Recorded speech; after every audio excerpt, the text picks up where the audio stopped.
पनौती र यो अहिलेको फर्पिङ भनेका चाहिँ एउटै प्लेटमा बसेका ठाउँहरू हुने हो।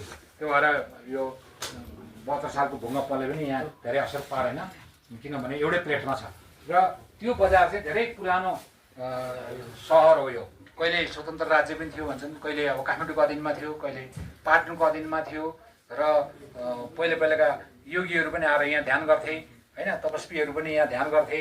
र त्यही क्रममा पद्मसम्भवले पनि यो अनकन्टार ओडारमा आएर उहाँले ध्यान गर्दाखेरि उहाँलाई धेरै प्रकारका विघ्न बाधाहरू आए। अर्थात् बुद्धिज्मको ल्याङ्ग्वेजमा चाहिँ यो मार भनिन्छ।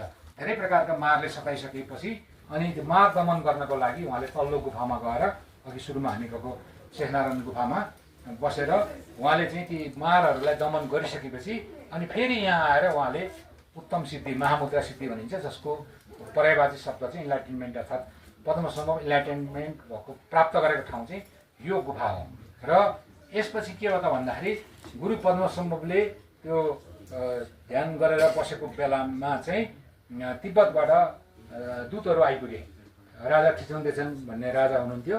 उहाँले तिब्बतमा बुद्ध धर्मलाई पुनरुत्थान गर्नको लागि भारतबाट उहाँले शान्तरक्षित भन्ने गुरुलाई बोलाउनु भएको थियो। तर शान्तरक्षितले तिब्बतका तान्त्रिकहरूसँग खासै उहाँले डिल गर्न सक्नु भएन। त्यहाँको बोन धर्मका शक्तिशाली झाँक्रीहरू भएको ठाउँमा त्यो एउटा शुद्ध भिक्षु, एक छाक खाने, कपाल मुण्डन गरेको, गेरु वस्त्र लाउने मान्छेले तिब्बतमा केही पनि गर्न नसकेपछि उहाँले, हे राजन, तपाईँले अब साँच्चै बुद्ध धर्म तिब्बतमा स्थापना गर्न चाहनुहुन्छ भने चाहिँ यो गुरु पद्मसम्भवलाई बोलाउनुपर्छ।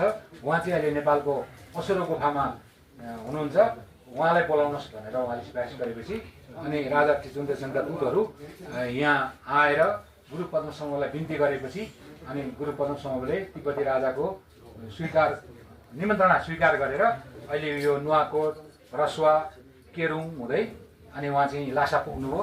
अनि राजाले चाहिँ अब बोलाएको त हो, त्यही पनि अब यो जोगी जस्तो मान्छेलाई, म राजा जस्तो मान्छेले